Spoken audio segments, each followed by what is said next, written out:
Hi, this is Eric from Longbox Review at longboxreview.wordpress.com. Back again to talk some comics from basically the first half of July. Not that many this time. I just picked a few that I wanted to talk about. And first up is Batgirl number 22. The Ultimate Sacrifice, it says, which is, pretty. I like this cover image with Barbara tearing off the bat emblem off of her costume, that's interesting. Just an interesting image. But this stems from the events that occurred recently in the title, where she supposedly killed her brother. Oh yes, and just in case, I will be talking about stuff that you may not have read yet, or details that maybe you're not aware of. Anyway, and I only want to point this out because this is my last issue of Batgirl. But I did find this issue interesting in a couple things, in a couple ways.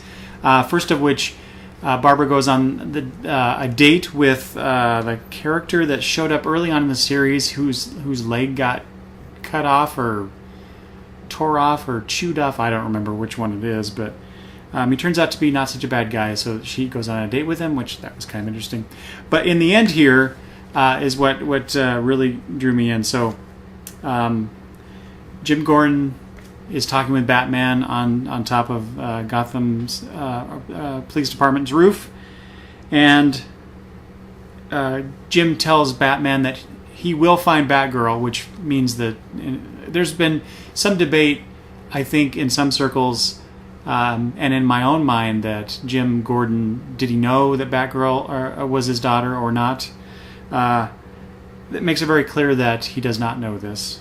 And maybe you all know this already, but to me, it just seemed like he didn't. I wasn't sure whether or not he knew. But anyway, Jim is saying that he will find Batgirl, and warns Batman, stay out of the way. And he says, and there's one last thing you can do for me.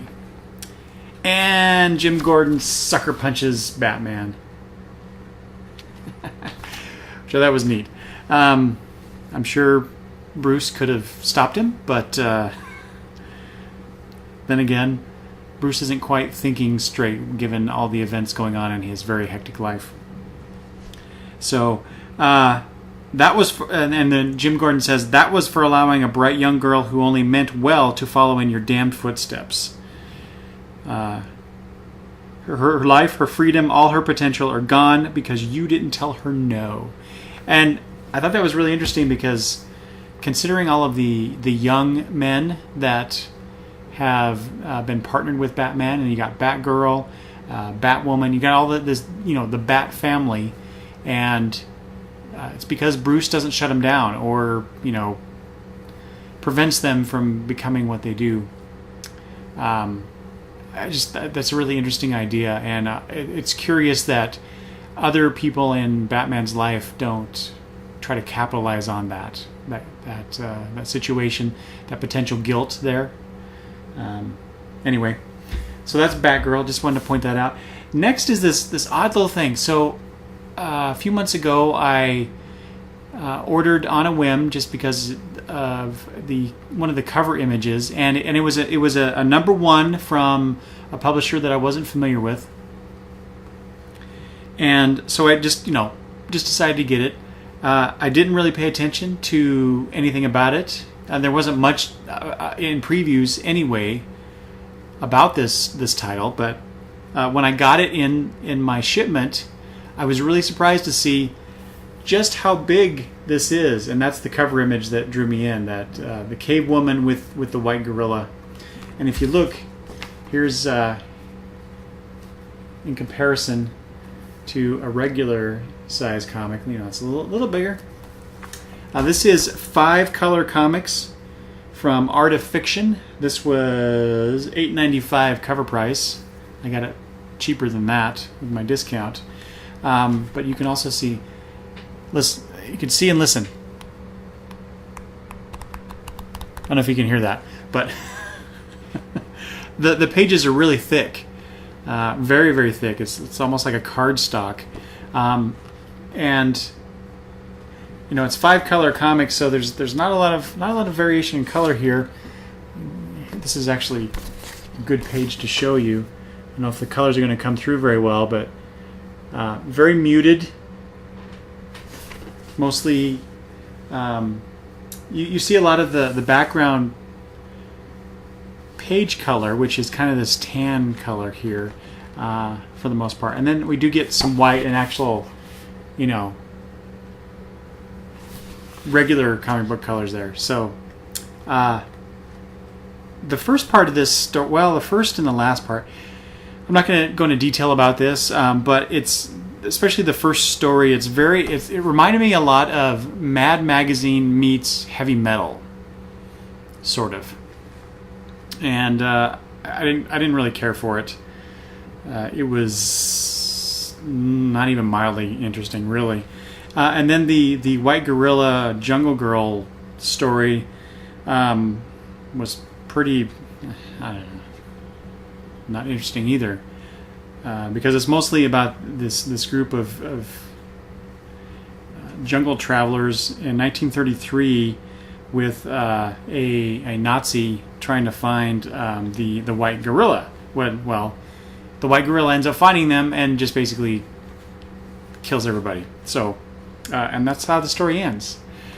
But then the very next story is the origin story of, I guess the jungle girl's name is Kala, or wait, I don't know if it's Kala or Gogo. It says Kala and Gogo, and it's this really cute little story by Robert Gooden of the girl being found by, I'm trying to find out right now, as I'm talking, I'm trying to find out which one is Kala and which one is Gogo.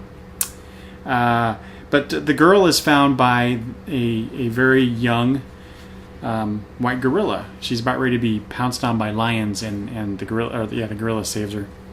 And then thus they grow up together and are companions. And then it ends up with this pirate tale that the females are slaves and yet they're monsters. I don't know. It's just, I didn't like it. I didn't like this at all. What I did like, though, is Batman and Superman #2. I talked about Batman and Superman #1, but I wanted to talk about #2 because I think the story overall much improved with #2. You get a little bit more about what's going on. The spirit or the antagonist of the story. You find out her name. I think it's pronounced Kayo or Kayo, the trickster, which I did a search, and apparently this is you don't get that from the story. I don't think. I think it's maybe something that's come out in interviews or whatnot. But Kayo is of Apocalypse. I mean, she refers to herself as a god, and so that makes she's one of those new gods, right?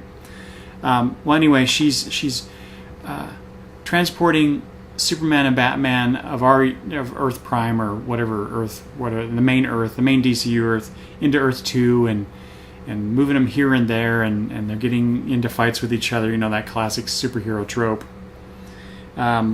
So the last issue, our Superman, I mean, the main DC Universe Superman, when I say our Superman, gets into a tussle with Earth 2's Batman, and then he starts to kind of figure it out, so Kayo whisks him off to another place, and our Batman ends up in the Batcave of Earth 2's Batman, and encounters Catwoman. And so, from a plot standpoint, not much is going on here, but what I really enjoyed about this, though, is there's a point where both Supermen encounter each other in Smallville on the Kent farm, and Ma and Pa Kent are there, and there's this beautiful scene where Ma Kent says, now that's enough. Both of you boys should know better. And then here's this scene right here. You can see that. It's all in shadow, which was really neat. Sorry, I'm not very good at that. Which was really neat from an emotional standpoint, from an emotional storytelling standpoint. And in that, Martha says, I know who you are. You're my son too. And she says, wherever you come from, you lost us, didn't you? And that was a really cool scene. I hate to play armchair artist, but I think it would have been, because as I showed you, this whole scene is done, with the foreshadowing there.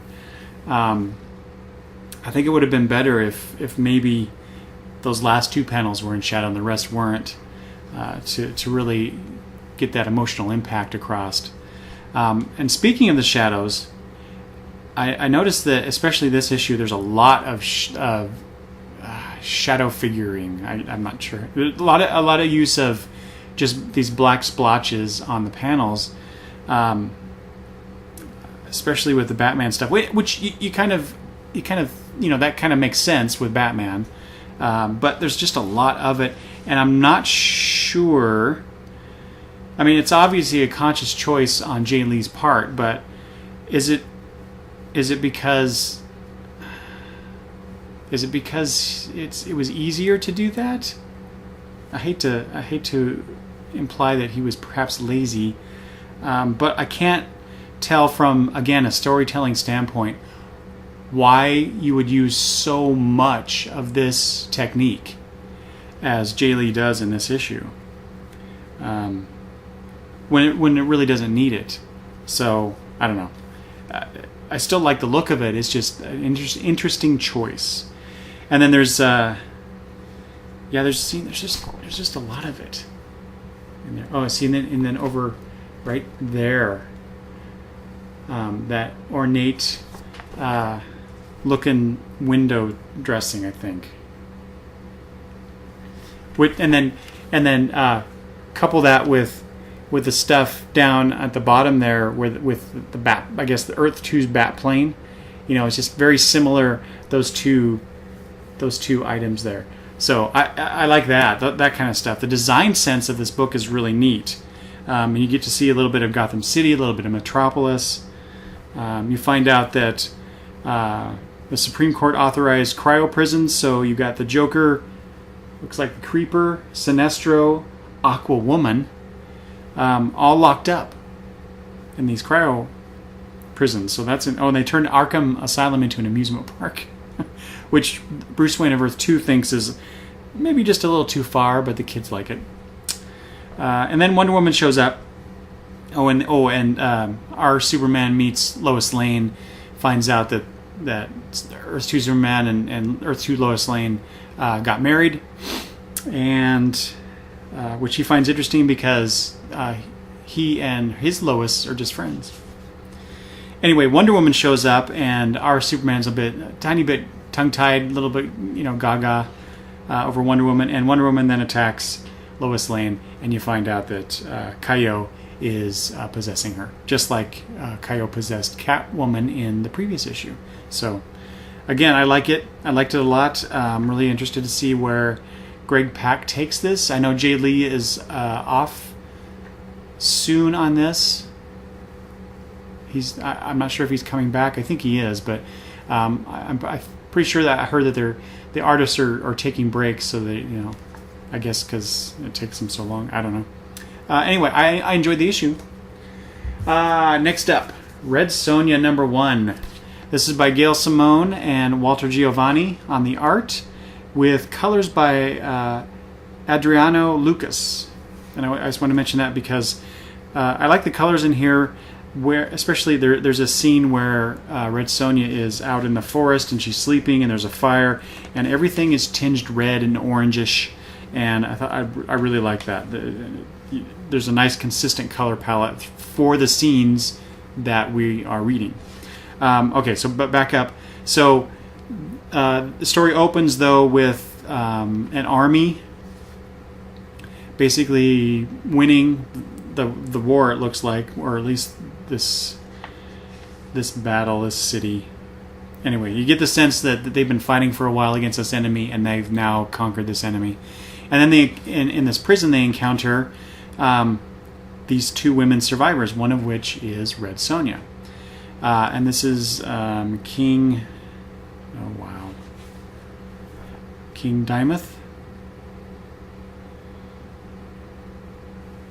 Yes, Dimuth. Or Dimuth. I'm just going to say Dimuth. Anyway, he frees Sonja 3 years later. That's when the comic picks up in normal time. Sonja has this encounter with some bandits, ends up killing most of them, and then also encounters these two young archers who have been sent out to bring her back to King Dimuth because he needs her help because there's an invading army and basically there are no more, or at least they aren't around, no more warriors. And so he beseeches upon her to train the villagers to fight this army. And then you get this 4-day and 4-panel, basically, 4-panel montage, training montage of her training these women and old men and children to fight. And then, but also you get there was some to do about in this comic when it first came out about. I saw this on Tumblr, Gail Simone's Tumblr or Twitter. I don't remember which one, but you see Red Sonja over here in a dress, and she doesn't like it. But this is what I want. That's why I wanted to also point out the color artist. So try and move that in closer. I don't know if you can see that. The detail here is from the color work here on that dress, and it looks really nice. It looks like a dress, not just different color over a two-dimensional body. So I thought that was kind of neat. And then, of course, you find out when the invaders come and start to attack, the person leading the attack is the second woman in that prison with Sonja. So when I first read this, I tweeted that I would not be continuing with this series. It's pretty, I don't know, kind of by the numbers. And I don't know if I've just had too much Gail Simone work. I've dropped Batgirl. I dropped The Movement after 3 issues. I don't think I'll be getting Red Sonja much longer either. I think I'm pre-ordered through issue 3. I have to really decide if I want to get issue 4. I don't know. Gail Simone has such an exuberance for her own work that's infectious, and it's not like she hypes it up to the point where you're like, oh, maybe I should try that out.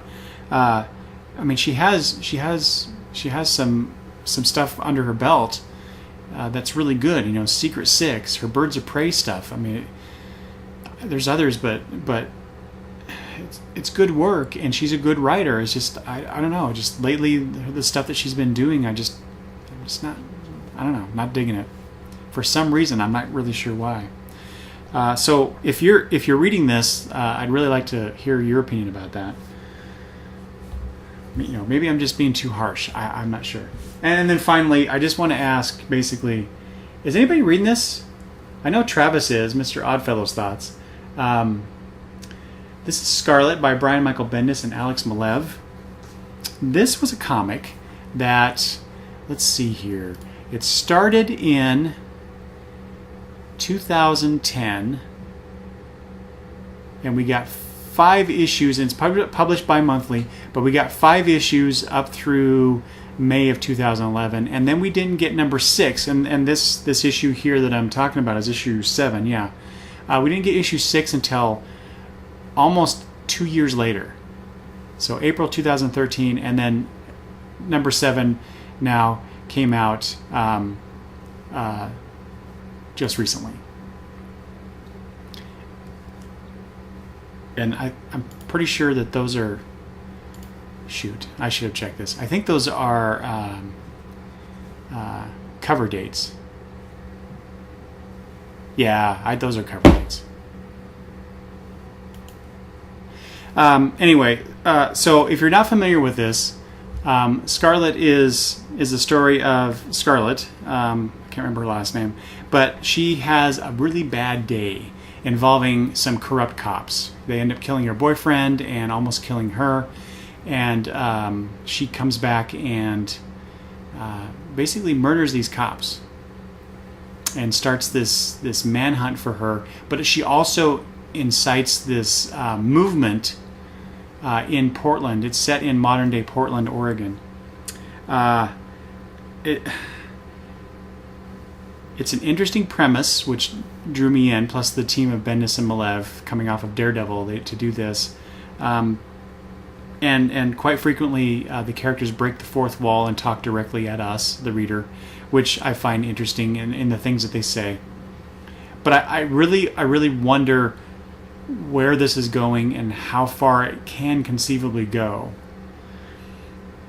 Because eventually, and in this issue, Scarlet goes into City Hall and basically hijacks the mayor and demands that he do certain things, right? Eventually, the FBI, the Portland cops, whoever, they're going to catch up with her and they're going to take her down. So I'm really curious where this is going to go. But like I said, mostly I'm really curious, who's reading this? Considering its publication schedule, 2 years between one issue and another. I don't know. How long do you wait for a title? Obviously, I did, and I got the second one that's come out more recently. But I don't know. It's when number 6 came back out, I threw it out there. I think it was on Twitter. Does anybody care anymore? So I guess I'm still trying to get that question answered. So I'm looking to you, good people, gentle readers. Are you reading this thing, and why? Why are you reading this? Do you like it? Why do you like it? Don't like it? Why don't you like it? I'm really curious what you have to say about it. So and what's also really cool is the letters pages that Bendis throws in here. Actually, not so much letters, but they are questions and comments posted to his Tumblr account, which he has answered. And a lot of this stuff is kind of interesting. There's he talks about his book, and I'm not going to find it now, am I? He has written. Oh, here it is. Yes. He's releasing a book, Words for Pictures. Basically, it's his book on writing. So I'm probably going to get that. I'm just really curious, because Bendis is actually one of my favorite writers. He doesn't always, just like any writer, he doesn't always hit it out of the park every time. But for the most part, I've really enjoyed his work over the years. So I'm really curious what he has to say about that. And then somebody was asking, what are some of the things that how do you develop the skills to create these characters and these stories and whatnot? And so he provided some links to basically how to write type of stuff. So I think that's really cool that he does that. He's very engaged with his fans, at least the ones that aren't crazy and trying to yell at him all the time. So anyway, that is all for basically the first half of July. Since July was 5 weeks, I'm still waiting on those issues that came out in that 5th week. I should get those the 2nd week of August as I record this, so I should be doing my 2nd half of July reviews here pretty soon. So anyway, thanks for watching. Let me know, like I said, what you think about some of these things, some of the titles and some of the questions I brought up. I'd really appreciate that. And that's it. Go read some comics. Have some fun. Bye.